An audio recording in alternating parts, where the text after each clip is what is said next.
poquito de información de su posición. Y primero aquí, camino. Sí, we have officer, elected official, Mr. Nelson Esparza. If you want to come here to the middle, una introducción al oficial electo, Nelson Esparza. Buenos días. Good morning. It's great to be here with you all. I'm Nelson Esparza. I serve on the Fresno City Council. I represent Central Fresno, the very middle of the city. I want to thank the Roundtable for the invitation to be here with you all this morning. In particular, I do want to thank friends Espe and Eliseo who made sure I got the invitation to be out here. I'm going to be very, very short today. I know you're not used to that with politicians. I'll be very, very short because there's a little girl who's turning 7 today. And if I'm not at her birthday party at 11, I'm going to be in a lot of trouble. So I'll keep it very, very short today. I wanted to come before you to introduce, to be with new friends and old friends, but to introduce myself to you as a candidate for State Senate in District Number 14. And that's our State Senate district here, right here at Firebaugh where we're at.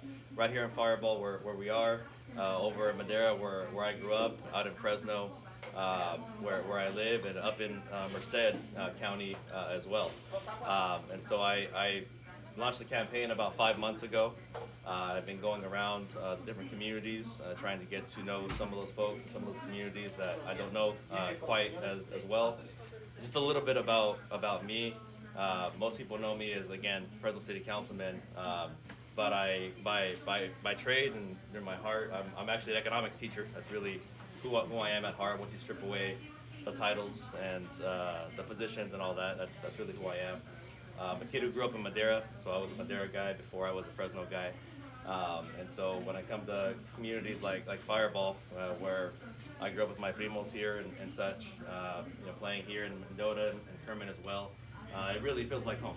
It really is home.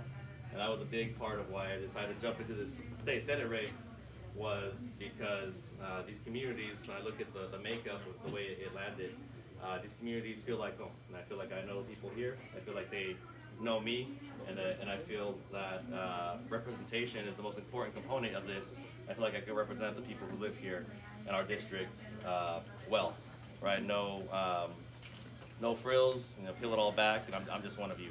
I'm one of you. And so it's really my pleasure to be here with you all this morning. I won't go into the full stump of everything, every single policy position that I have.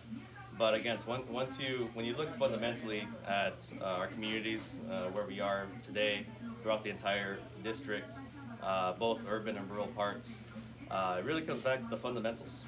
And I have a friend, really more of a mentor. He's an educator in Madera that I grew up with. He mentored me. He's up in Atwater now. And he asked me when I first launched my campaign 5 months ago. So he asked me just, what do you want for your own daughter? I said, well, I want her to be safe. I want her to get an education. I want her to be healthy. Really, that's it. Right? Those are the things I pray for every day for my whole family. And he stopped me. He said, stop right there. He said, that's your platform. Health, safety, and education. He said, the same things I want for my family, I want for all of our families. And so when you peel back all the different policy proposals and the noise, the politics, that's really what we got to get back to, just the fundamentals, making sure we have safe communities, making sure all of our children have quality education and access to a higher education, because I know that's made a difference for a lot of us in this room, a lot of our families in this room, and making sure that we have healthcare, access to healthcare. So there's a lot to peel back there, but really fundamentally, if we don't have that, we don't have anything.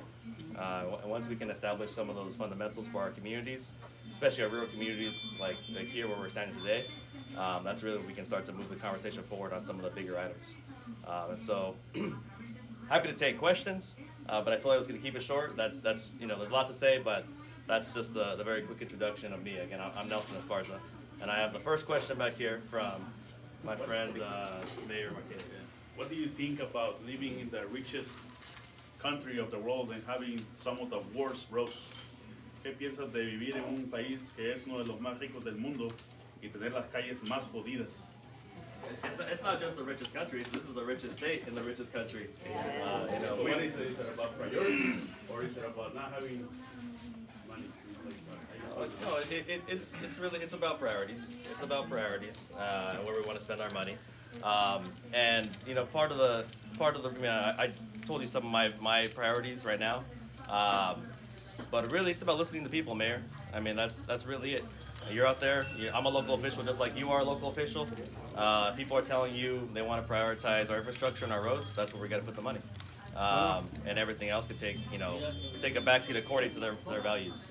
That's really how I'm governed at the city council. Is just sort of listening to the districts. I'm not here to impose necessarily all of my personal views on. There's 1 million people in the Senate district, and I've got to follow essentially your lead.